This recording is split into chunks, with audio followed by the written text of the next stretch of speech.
the Phantom on Highway 359. It was a moonless night when Sarah and Jake set off down Highway 359, a lonely stretch of road cutting through the swamps of rural Louisiana. They were on their way back from a weekend getaway, eager to make it home before the looming storm caught up with them. The highway was eerily quiet, flanked by towering cypress trees draped in Spanish moss, their gnarled branches reaching out like skeletal arms. The only sound was the steady hum of their car engine and the rhythmic chirping of crickets. As the minutes stretched into hours, Sarah began to feel a strange heaviness in the air, an oppressive weight that seemed to seep through the closed windows. "Something feels off," she murmured, breaking the silence. Jake, always the skeptic, chuckled. "It's just the dark. This road could spook anyone. Don't worry, we'll be home soon." But Sarah couldn't shake the unease crawling up her spine. The headlights pierced the darkness ahead, illuminating nothing but the endless asphalt and the occasional glint of swamp water. Then, out of nowhere, they saw her. A woman stood by the side of the road, her pale figure barely visible in the faint glow of the headlights. She was dressed in a long, tattered white gown, her hair disheveled and hanging over her face. She didn't wave or move, just stood there, pointing silently into the dense woods. Jake slowed the car to a crawl, his brow furrowed. "What the hell is she doing out here?" Sarah's voice trembled. "Don't stop, Jake. Just drive."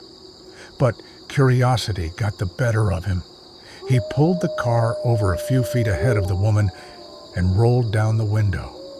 The cool night air rushed in, carrying with it a faint metallic tang. Jake called out, "Ma'am, are you okay? Do you need help?" The woman didn't respond. She simply turned her head slowly to look at them. Her face was ashen, her hollow eyes sunken deep into her skull, and her lips curled into a ghostly smile that sent a chill racing down Sarah's spine. "Jake, go!" Sarah screamed, panic rising in her voice. Jake didn't need to be told twice. He slammed his foot on the gas, and the car sped away, leaving the woman standing in the rearview mirror. But as they drove, the temperature in the car plummeted. The air became heavy, oppressive, and their breath fogged up the windshield despite the warm summer night. Then they saw her again. The woman was now standing in the middle of the road, directly in their path, her bony hand still pointing toward the woods. Jake swerved violently to avoid her, and the car skidded off the road, coming to a stop just inches from the edge of a murky swamp. Heart pounding, Jake tried to restart the car, but the engine sputtered and died. The headlights flickered, and then they were plunged into complete darkness.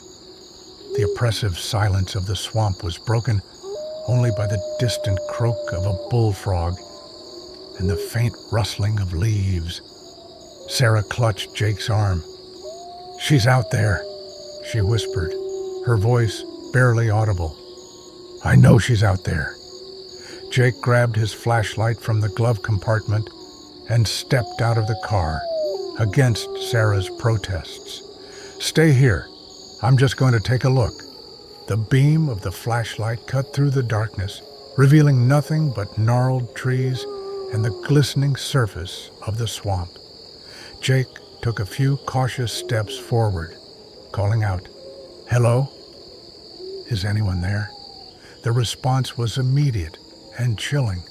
A low, guttural whisper echoed through the trees, growing louder and more insistent. It was a language he didn't recognize, the words twisted and wrong, like a chant from something ancient and malevolent. Suddenly, the flashlight flickered and died.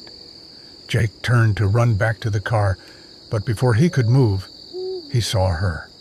The woman was now just a few feet away, her grotesque smile stretching impossibly wide, revealing rows of jagged, yellowed teeth. Her hollow eyes bore into him, and she raised her arm, pointing once again toward the woods. Jake stumbled back, his screams caught in his throat. The last thing he heard was Sarah's terrified cry from the car.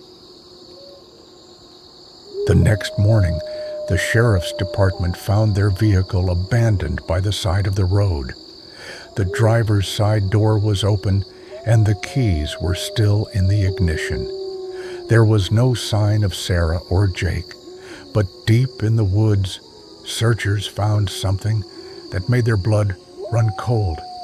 A circle of scorched earth, surrounded by claw-like markings carved into the trees as if by something inhuman.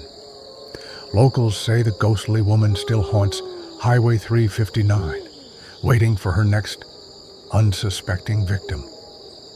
And if you're ever driving down that desolate road at night and see her standing by the roadside, pointing into the woods, heed this warning. Don't stop. Don't look back. Just drive.